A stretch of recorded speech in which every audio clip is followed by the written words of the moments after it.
YCP కన్నా హక్కుల commission YCP కన్నా హక్కుల కమిషన్ వెంటనే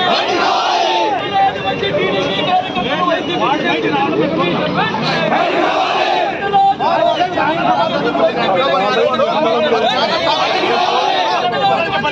కార్యకర్తలకు కండవాలు వేసిన వైసీపీ కమిషన్ వెంటనే వందలాది మంది టీడీపీ కార్యకర్తలకు వైసీపీ కండవాలు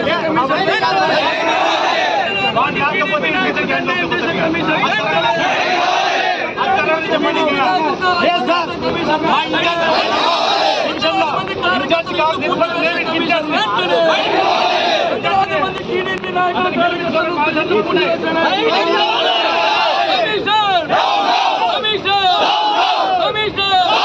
వందలాది మంది టీడీపీ కార్యకర్తలకు ఇబ్బందులు గురి చేసిన కమిషన్ వెంటనే వందలాది మంది టీడీపీ కార్యకర్తలు ఇల్లు కూర్చివేసిన కమిషన్ వెంటనే వందలాది మంది టీడీపీ నాయకుల కార్యకర్తలు ఇల్లు